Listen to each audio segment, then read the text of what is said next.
आप सबका मैं रंगबाज भौजी चैनल में बहुत बहुत स्वागत करती हूँ। बहुत टाइम से मैं ब्लॉग वीडियो नहीं डाल पा रही थी, कुछ पर्सनल इश्यूज़ थे इसलिए मैं नहीं डाल पा रही थी। और एक छोटी सी बात है, आप सब मुझे पता नहीं क्यों झूठ से और छल कपट से सख्त नफ़रत है। और तमाम ऐसे अपने जीवन में, हमारे जीवन में लोग हैं, लोग बाहरी नहीं कह सकते, अपने ही होते हैं जिसकी वजह से इंसान परेशान होता है तो कह देता है कि सब लोग हैं। कोई तो बस एक ही चीज़ होती है कि सामने वाला मेरी फीलिंग नहीं समझ सकता और ना लेकिन मैं सबकी फीलिंग समझ लेती हूँ, चाहे वो अच्छा इंसान हो या बुरा इंसान हो। बुरा भी अगर बना है तो कुछ ना कुछ प्रॉब्लम होगी तो ही यह बुरा बना होगा, मैं ये सोचती हूँ। अगर कोई लड़का लड़की बाइक पे जाते हैं तो मैंने तमाम लोगों को देखा है, पहले यही कमेंट आता है कि देखा वो करा के रख ले, यही कमेंट लोग करते हैं हमारे यूपी बिहार में।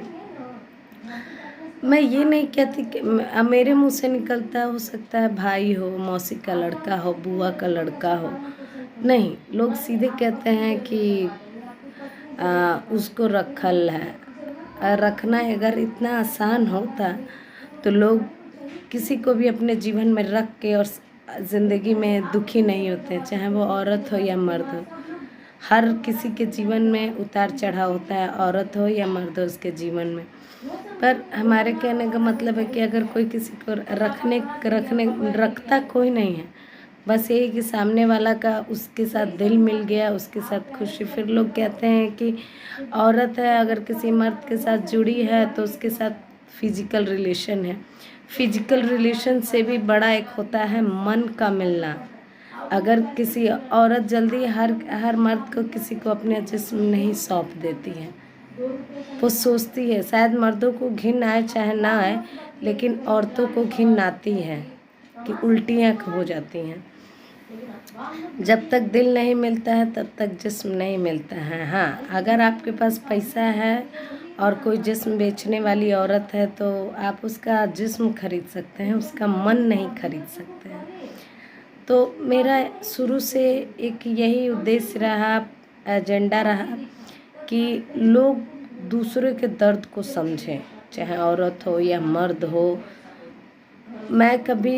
मैं झूठ नहीं बोलूँगी आपसे, मैं कभी बुरा बोल देती हूँ अपने घर में तो ज़्यादा देर नहीं, 5 मिनट के बाद मेरे को रियलाइज़ होता है कि मैं बुरा बोली हूँ और फिर मैं जाके माफ़ी भी मांगती हूँ और यहाँ तक कि मंदिर भी जाके माफ़ी मांगती हूँ, क्योंकि कहीं ना कहीं जाने अनजाने में, क्रोध में मैंने उसका दिल तो दुखा दिया, बट उसको बुरा लगा।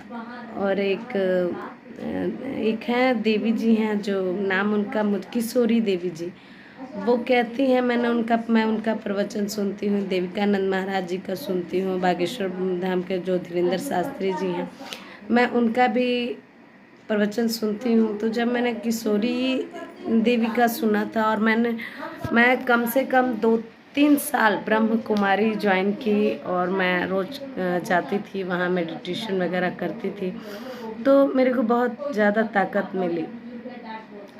तो जब इतने धार्मिक स्थलों पे इतने लोग धार्मिक हैं तो फिर बुराई क्यों है?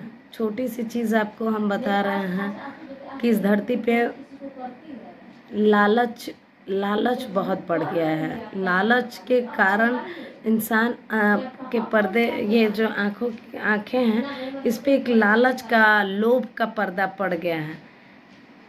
अगर इस मकान की रजिस्ट्री मेरे नाम से है, ठीक है, तो एक बात आप लोग जान लीजिएगा कि ये हम किराएदार हैं। भगवान ने हमको किराए पे भेजा है यहाँ, कि यहाँ उतने दिन तक ही तुमको रहना है जितना दिन ने मैंने लिखा हुआ है। तो कुछ लोग ऐसा सोचते हैं कि मकान है, गाड़ी है, बंगला है, नौकरी है, चाकरी है, वो मेरा हो जाए।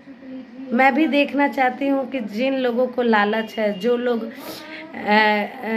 लोग पैसे का इतना लालच कर रहे हैं, लाद के ले जाना लो प्लीज़।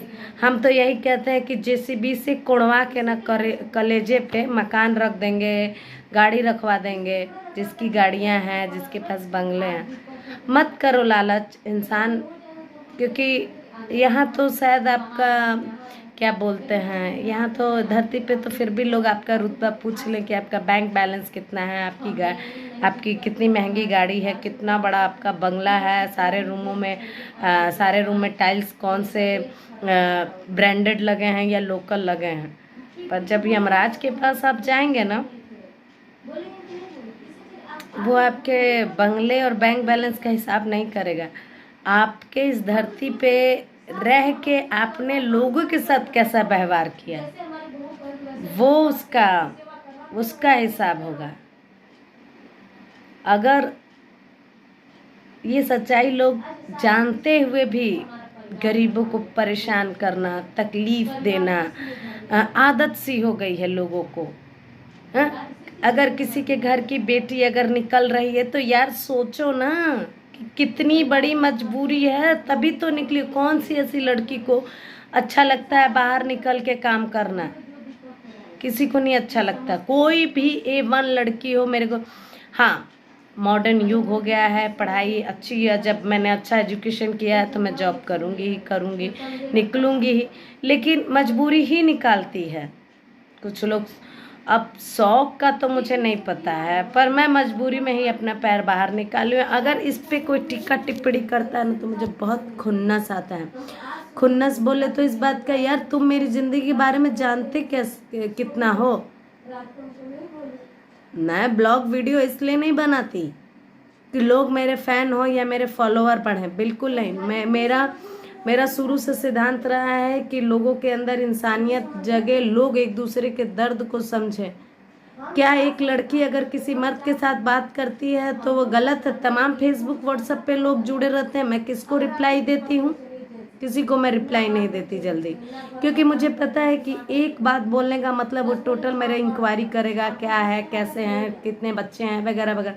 क्या मतलब है यार? मेरे जीवन के बारे में जान के आप क्या कर लोगे, या मैं आपके जीवन के बारे में क्या जान के कर लूँगा? अगर वही बातें अगर जिनसे तुम्हारी बीवी देखेगी तो वो तुमको तो गलत नहीं कहेगी, पर मेरे को गलत जरूर कह देगी। तो मैं इसलिए किसी से बात करना पसंद नहीं करती। और बाय द वे, कोई एक ही होता है जीवन में जिससे इंसान खुल के अपने दिल की बात कह देता है, अपना दर्द कह देता है, तो वो इंसान मेरे जीवन में है, जिससे सामने मैं रो भी लेती हूँ, कह भी देती हूँ अपना दुख कि मुझे ये तकलीफ़ है। ऐसा नहीं है कि वो मेरे तकलीफ़ को दूर करता है, लेकिन मन हल्का हो जाता है, और वो भी अपना दुख तकलीफ़ मुझसे कहता है। तो एक औरत मर्द का रिश्ता जिस्म का ही नहीं होता है, एक इंसानियत का भी होता है, एक दर्द का भी रिश्ता होता है। जिसको पूरी दुनिया ने ठुकराया हो, उसको अगर कोई अपनाता है तो दुनिया वालों को क्या प्रॉब्लम है? अगर मेरी वजह से कोई खुश है तो मैं चाहूँगी ना कि खुश रहे। आप, दुनिया ही बोलती है कि 4 दिन की ज़िंदगी है, 2 दिन का जी लिया है, 2 दिन बाकी। इस 2 दिन में कौन सी रात अंतिम रात हो किसी को नहीं पता, ना आपको पता ना हमको पता है। तो मैं बस इतना कहना चाहूँगी कि आप सब प्लीज़ किसी भी औरत के बारे में या किसी भी मर्द के बारे में गलत ना सोचें, गलत ना बोलें। हमेशा अच्छे से रहें, अपने में मिल के रहें, खुश रहें। क्योंकि आप जब बनारस जाएंगे ना, बनारस तो एक तरफ गंगा आरती होती है। अभी आप नाव पे बैठ के कभी देखना गंगा आरती, इतना भव्य नज़ारा होता है ना, दिल खुश, बहुत ज़्यादा सुकून मिलता है। बट वहीं 80 घाट पे इधर लाशें जल रही हैं, 1-2 लाशें नहीं, तमाम लाशें जल रही हैं, इधर माँ गंगा की आरती हो रही है। कुछ नहीं है जीवन में। अगर आप किसी से अच्छा बोल नहीं सकते तो उसको बुरा बोलने का कोई हक नहीं है। अगर आप किसी के बारे में, मैं पीठ पीछे किसी की बात नहीं करती, मैं जो भी होता है मैं मुंह पे बोलती हूँ। एक बात जान लीजिएगा लोग, घमंड रावण को नहीं रहा, तो हम लोग तो तुच्छ मिट्टी के बने हुए इंसान हैं। तो कभी घमंड ना करें। और बुराई का अंत होता है, देर लगता है। सत्य, एक चीज मेरे पापा बोलते हैं कि सत्य परेशान हो सकता है, पराजित नहीं। हाँ, मैं हूँ परेशान और अभी तक हूँ। और ब्लॉग वीडियो के माध्यम से मैं किसी के पर्सनल लाइफ में इंटरफेयर करने के लिए या कुछ भी करने के लिए नहीं बोली हूँ। ज्ञान की बातें सिर्फ किताबों से नहीं, माता पिता भी संस्कार देते हैं कि हमें किससे बात कैसे करनी है, कैसे उठा जाता है समाज में, कैसे बैठा जाता है। ये सारी चीज़ें होती हैं जो खुद के अंदर से आती हैं, वो गॉड गिफ्टेड होती हैं, संस्कार जिसको बोलते हैं। अगर हम किसी को झुक के प्रणाम करते हैं तो वो मेरा संस्कार है। अगर आप किसी को झुक के प्रणाम करते हैं तो वो आपका संस्कार है। अगर मैंने आपको गाली दी तो वही संस्कार आपके माता पिता ने आपके अंदर डाला है। तो अगर हमारा वीडियो आप सबको अच्छा लगे तो दिल से लाइक करिएगा, शेयर करिएगा और कमेंट करके ज़रूर बताइएगा कि आप सबको मेरा ब्लॉग वीडियो कैसा लगा। और हाँ, मेरे ब्लॉग वीडियो से जिनको आपत्ति है तो अनसब्सक्राइब कर दें और अपने घर में रहें, मेरे वीडियो को मत देखें, क्योंकि मैं बहुत ही ख़राब इंसान हूँ और बहुत ख़राब वीडियो बनाती हूँ। अगर आप लोग अच्छे हैं तो अपने घर में रहें। तो इसी के साथ साथ